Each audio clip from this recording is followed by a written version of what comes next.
Continuando sobre o tema diagrama de sequência, eu quebrei a parte do diagrama de sequência em 3 partes, na verdade. A primeira parte eu apresentei os elementos principais do diagrama de sequência: objeto, caixa de ativação, ator e a linha da vida. Aqui a gente vai ver os relacionamentos, as mensagens que ocorrem no diagrama de sequência. Vamos ver cada uma delas e o que é o significado das chamadas entre objetos ou entre atores que aparecem no diagrama de sequência. Então, basicamente, o diagrama de sequência mostra a comunicação entre objetos e também ator, ou ator-objeto, ator-ator. Então, são comunicações entre objetos ou entre atores ou ator-objeto que está sendo modelado em um determinado processo. Esse processo pode ser, por exemplo, um caso de uso, se você estiver detalhando um diagrama de caso de uso. Podem ser chamados a métodos, ou pode ser comunicação entre atores que não tem método. Um ator pode ser, por exemplo, uma entidade externa, uma pessoa realmente não tem método, mas ainda assim talvez você quer modelar alguma comunicação entre atores. Então as possibilidades são todas as combinações. Você pode modelar uma comunicação ator-ator, de ator para ator, de ator para objeto, de objeto para objeto e de objeto para ator. Vamos ver um exemplo de cada um dos casos. Vou começar com a comunicação ator-ator. Então, quando você modela a comunicação ator-ator, geralmente você quer dizer que há uma conversa entre duas entidades externas ao sistema e que é relevante para entender a funcionalidade que está sendo modelada.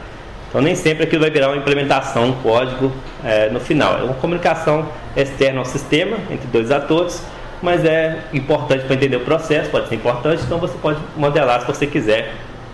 Não é um tipo tão comum, não é muito comum aparecer comunicação ator-ator em diagramas de sequência, mas pode acontecer e pode facilitar a compreensão do que está sendo modelado. Para dar um exemplo, vamos supor que seja o sistema bancário, um exemplo que eu estou usando na maioria dos casos, na maioria dos diagramas.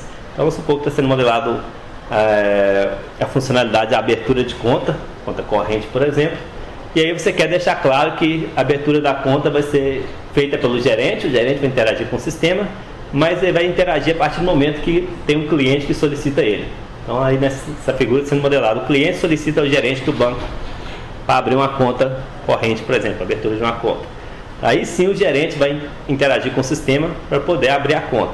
Mas essa parte da comunicação pode ser importante. Então, por isso foi modelado. Então, foi modelado também essa comunicação entre o cliente e o gerente, é uma comunicação externa ao sistema, mas que é importante para você entender a situação em que a abertura da conta está sendo criada. Sendo criada porque tem um cliente que solicitou. Um exemplo de comunicação ator-objeto, que é o tipo... É um tipo bem comum, bem mais comum do que o caso ator-ator, que é quando você quer modelar que um ator ele vai disparar uma funcionalidade do sistema. Uma pessoa, ou software, ou hardware que é externo ao sistema, vai começar um processo de disparar uma funcionalidade que vai ser encadeada pelos objetos do sistema. Então indica uma solicitação de serviço feita por um ator ao sistema, geralmente é isso. Um ator solicita uma funcionalidade ao sistema, um serviço, e vai ser modelado. Então, um ator que dá esse input e essa entrada produz esse primeiro evento que vai disparar uma cadeia de chamadas para a execução da funcionalidade. Os objetos vão começar a se comunicar porque teve esse input e teve essa entrada, esse evento inicial gerado por um ator. É um tipo comum quando se modela, por exemplo, caso de uso. Caso de uso geralmente está associado a atores que têm acesso àquelas funcionalidades. Se você está detalhando um caso de uso, você detalha aí quem que é o ator no diagrama de sequência que deu o disparo, que iniciou a funcionalidade modelada pelo caso de uso. Então, a figurinha seria essa. Então, aqui tem modelando que o ator cliente, ele deu esse input aí para o objeto minha conta, da classe conta, pedindo sacar. Note que tanto objetos quanto atores podem ter a caixa de ativação para dizer que ele está ativo no processo. Então, aqui no caso, o cliente tem uma caixa de ativação embaixo dele, de que ele estava interagindo com o sistema nesse período de tempo. E o objeto também tem sua caixa de ativação que diz o período de tempo que ele estava executando a funcionalidade sacar aqui. Imaginando que só tem esse objeto nessa funcionalidade, provavelmente tem mais encadeados aí, mas nesse diagrama está simples com um objeto só. Então, o importante é notar que o ator comunicou com um objeto do sistema, o ator é uma entidade externa geralmente, e o objeto é uma entidade interna e foi chamado método sacar. Então, o método sacar pertence à classe conta, objeto minha conta. Tipo mais comum é o tipo de mensagem entre objetos, objeto para objeto. Então, normalmente isso quer dizer que um objeto ele interage com outro objeto para concluir uma determinada funcionalidade. Então, tem que sempre lembrar que o sistema orientado a objeto, a ideia é que os objetos cooperem para executar funcionalidades complexas. Então, um objeto sozinho não sabe fazer tudo. Então, a ideia de orientação a objeto é essa. Um sistema orientado a objetos são vários objetos interagindo, cooperando, para que a funcionalidade maior seja feita. Então, a comunicação entre objetos é importante e é isso que o diagrama de sequência modela nessa comunicação objeto-objeto. Então, é o tipo mais comum. Então, normalmente, se você cria um diagrama de sequência, provavelmente, muito provavelmente, vai ter vários objetos no seu diagrama se comunicando, que é isso que você quer representar. Quer dizer, um objeto solicitou a execução de um método em outro objeto, que vai ajudar a completar aquela tarefa, aquela funcionalidade. Então, só um exemplo básico aí, ilustrando dois objetos. Tem um objeto minha conta da classe conta, tem um objeto histórico da classe histórico. Eu poderia ter dois objetos da classe conta também. Então, lembre que cada retângulo desse aí indica um objeto e os objetos podem ser da mesma classe, nada impede. Nesse caso aí são dois objetos de duas classes diferentes, mas poderia ser dois objetos da mesma classe. Então, nesse caso aí, minha conta da classe conta, histórico da classe histórico, objeto histórico da classe histórico, e a funcionalidade que foi chamada no objeto histórico é o registrar saque. Então, eu recebi um input aqui, o minha conta recebeu uma chamada, por exemplo, a chamada sacar, que apareceu no exemplo anterior. Então, minha conta começou a executar a funcionalidade sacar. De repente, ele percebeu que para concluir a funcionalidade sacar, ele tem que dizer ao objeto histórico para registrar o saque, registrar o histórico de transações, por exemplo. Então, o objeto, minha conta, comunicou com o objeto histórico, solicitando que o objeto histórico fizesse o registro do saque. É muito comum que as chamadas aí de comunicações, as linhas de comunicações, tenham o nome de métodos. Aí, por exemplo, tem até o parênteses para lembrar que isso é um método da classe histórico, mas isso não é obrigatório não. Às vezes tem um texto mais informal. Os exemplos nesse Somerville, por exemplo, para quem já pegou o livro para dar uma olhada, muitas vezes ele usa textos mais informais, tipo, eu poderia escrever ali registrar saque sem ser no padrão ali de nome de método. Eu coloquei no padrão nome de método, que é a forma mais comum, porque muitas vezes você já cria o diagrama de sequência pensando na implementação que aquilo ali reflete. Então é comum se usar os termos assim, por exemplo, registrar começando em letra minúscula, junto com saque sem espaço separando, porque isso seria um nome de método da classe histórico, um método que foi chamado no objeto histórico. Então vamos para o próximo exemplo aqui, que é a comunicação objeto-ator. Esse caso aqui talvez seja o mais raro, porque muitas vezes até é difícil você interpretar por que um objeto iria chamar um ator, né? Um ator é uma entidade externa, por que é necessário que o sistema mande uma mensagem para uma entidade externa. Muitas vezes não é necessário essa modelagem, então por isso que é muito raro você ter esse tipo de mensagem. O que ocorre com mais frequência é o sistema dar uma resposta, que é o chamado mensagem de retorno. Então não é que o sistema vai pedir que o ator faça alguma coisa, porque isso, a maioria das vezes, fica sem sentido. Não é o sistema que vai falar para o ator entre com a senha ou faça alguma coisa para mim, vai lá pegar papel. Então, o sistema muitas vezes não interage ativamente com o ator. Em alguns casos particulares, pode até pensar que isso pode ocorrer. O sistema tem um papel mais ativo aí de solicitar alguma coisa ao ator, mas isso não é comum de se modelar essa solicitação do sistema em relação ao ator.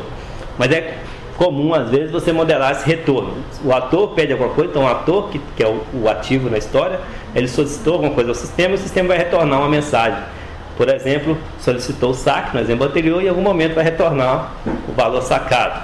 Solicitou verificar saldo, o sistema em algum momento vai mostrar o saldo para ele. Então é comum essa mensagem de retorno do sistema, que não é o sistema não é o ativo da história, mas ele tem que responder a uma solicitação do ator. Quando é mensagem de retorno, que é o mais comum, é usada a seta tracejada.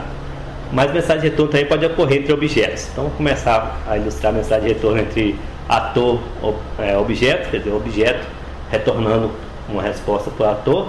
É usada a linha tracejada e muitas vezes é opcional, porque esse retorno já fica implícito o que é. Por exemplo, se o ator pediu o saque, obviamente que espera que o sistema retorne o saque. Se o ator pediu para ver o saldo, espera-se que o sistema retorne o saldo. Então, a mensagem de retorno é muitas vezes opcional, não é colocado porque só iria poluir o diagrama, já que fica subentendido o que é o retorno do sistema.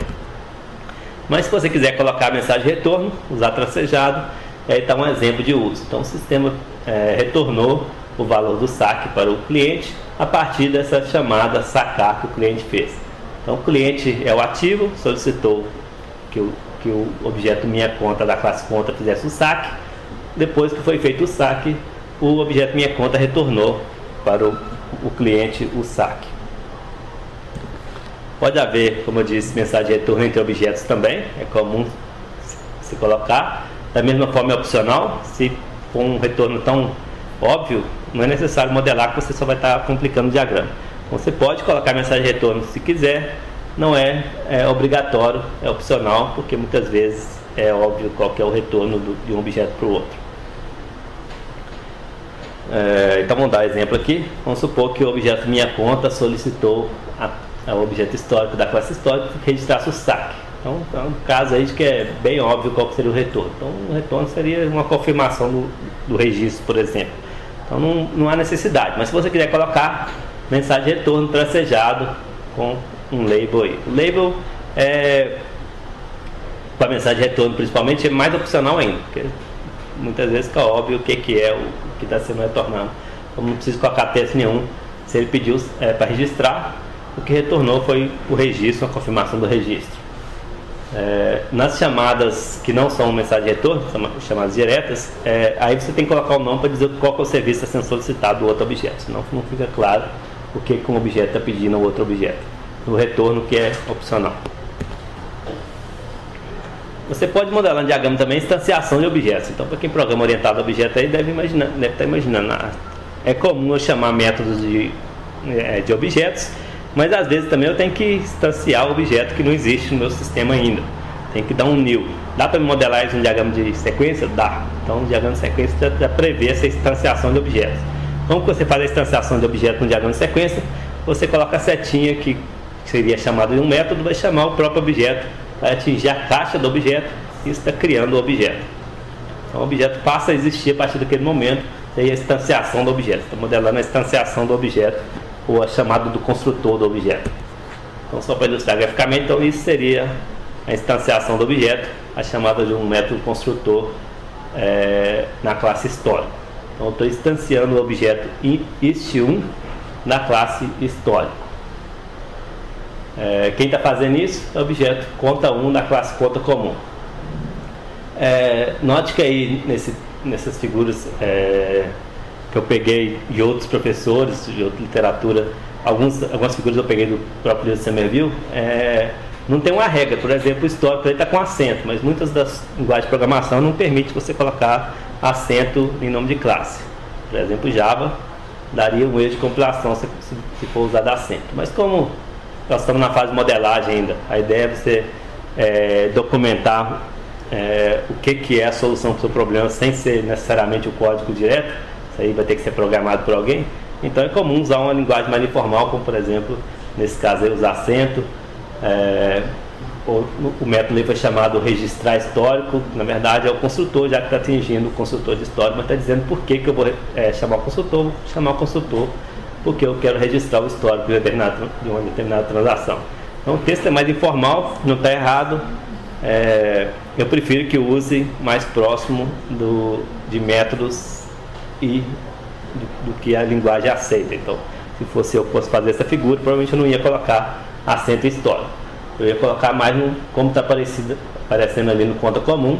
Colocou conta comum tudo emendado, sem espaço, porque ali já fica mais próximo do que vai ser o código fonte depois. Provavelmente vai ter uma classe chamada conta comum. Não vai ter uma classe chamada histórico com acento, porque a linguagem de programação não permite. Pode ter uma classe histórico sem acento. Então já que tem um construtor, vamos ver então o destruidor ou a destruição de um objeto. Não é muito comum, ainda mais hoje em dia. Em Java, por exemplo, a gente não destrói objeto mais, só é feito pelo coletor de lixo. Quando ele achar que o objeto tem que ser destruído, ele destrói. C++ ainda existe a ideia de você ter que desalocar a memória. Mas não é muito comum você modelar isso em orientação a objeto ou na parte do ML, na modelagem de software, você modelar quando que o objeto é destruído. Mas pode ser que você sinta necessidade disso. Mas em alguma situação você quer fazer essa gerência de memória dizendo esse objeto vai ser destruído aqui, a partir desse momento ele não vai existir mais. Então, por questão de segurança do sistema, você quer destruir para garantir que não vai ser chamado mais, não vai executar nada que seja imprevisto. Então, se você quiser modelar a destruição de um objeto, você pode com o diagrama de sequência. Como você faz isso? É um X, você coloca na linha da vida, dizendo a partir daqui, a linha da vida morreu. Se não tem linha da vida, não tem objeto alocado em memória. Se não tem objeto alocado em memória, você não pode chamar nenhum método daquele objeto. Então, a seta atinge a linha da vida, e aí você coloca um X interrompendo a linha da vida, dizendo a partir daqui o meu objeto não existe mais. Para ilustrar graficamente o que é isso, então essa seria a modelagem de uma destruição de objeto. Então aí no caso o objeto minha conta da classe conta, ele foi chamado por algum motivo, então tem uma caixa de ativação a ele, e em algum momento da execução dessa funcionalidade, ele chamou o destruidor, ou ele destruiu o objeto histórico da classe histórica. Então ele com o label ali encerrar ou destruir, se quiser colocar destruir ou encerrar, a setinha atingiu a linha da vida do objeto histórico, interrompeu a linha da vida, a partir daquele momento o objeto histórico não existe mais. Então ele está alocado todo o período que tem o tracejado. A partir do momento que o tracejado deixa de existir, porque foi interrompido com X, quer dizer que o objeto foi destruído, não está alocado mais em memória, não pode ser chamado, não pode executar mais. Você pode modelar o diagrama também autochamada, que seria um objeto chamar a si mesmo. Por exemplo, o objeto, vamos supor que o objeto disciplina foi chamado matricular, e aí em algum momento ele teve que ter uma confirmação de matrícula, ou verificar alguma coisa a mais, então ele chama a si mesmo. Então isso pode ocorrer, do objeto tem que chamar a si mesmo. Então um objeto X, ele chama um método que está nele mesmo. Então é comum isso em sistema orientado a objeto, e você pode modelar isso no diagrama de sequência. Então uma mensagem que saiu do objeto e atingiu o próprio objeto, quer dizer, um método do objeto chamou um outro método do próprio objeto, ou talvez até o mesmo método, né? Talvez sacar, por exemplo, chamou sacar de novo, um segundo saque pelo primeiro.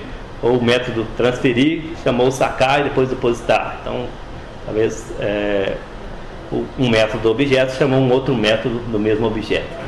Então, isso é comum em sistemas orientados a objeto, é possível ser modelado no diagrama de sequência e tem o nome de autochamada.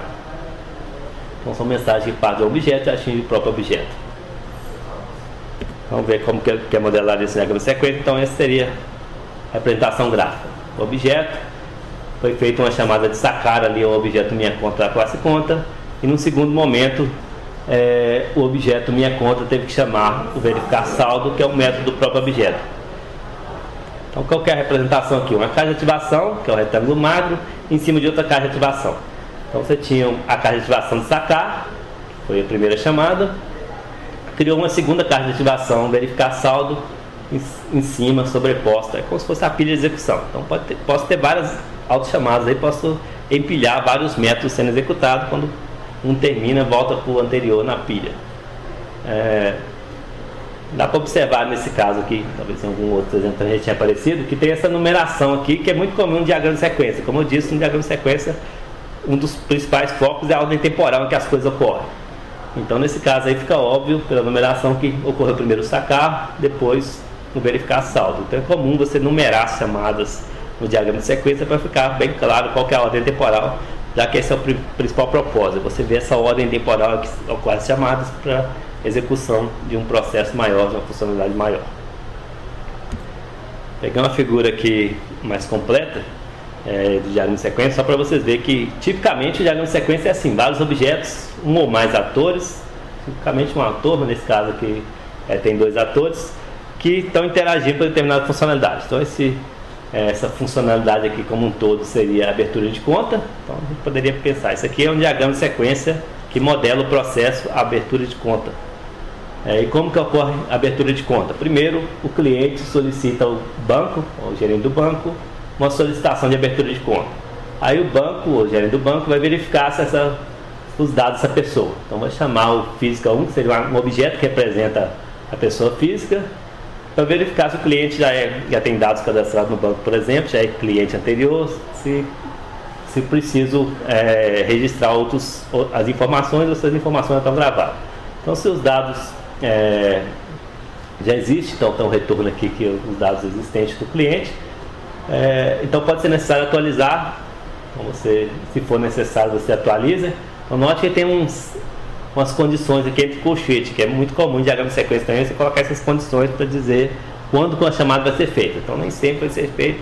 Se for necessário, aqui nesse caso, eu vou atualizar as informações do cliente na classe física, cliente física 1. Nessa atualização pode ser necessário validar o CPF, então tem uma autochamada, tem um retorno aqui que o cliente foi atualizado. Aí, no segundo momento, o cliente vai ter que fazer o depósito para abertura de conta, então definir o valor do depósito e a senha. Isso é feito o depósito e a criação da conta aqui na conta 1. Então a abertura de conta efetivamente ocorre no objeto conta 1 da classe conta comum, que fez uma chamada a outro objeto aqui, IST, da classe histórico, e foi feito o registro no histórico de transações e foi retornado. Em alguns casos o retorno está omitido, como por exemplo o retorno de conta 1 para o banco não foi mostrado. Em alguns casos o retorno está sendo explicitamente modelado. Então é opcional essa mensagem de retorno. Quando fica claro o que é o retorno, você não precisa colocar, que pode só poluir o diagrama sem adicionar informação útil. Essa parte é a continuação do diagrama de sequência. Como eu disse, o diagrama de sequência está no capítulo 16 e 19 do livro UML Guia do Usuário. Se quiser usar uma literatura adicional, tem o livro Fowler também, o UML Essencial, capítulo 5, ele apresenta o diagrama de sequência.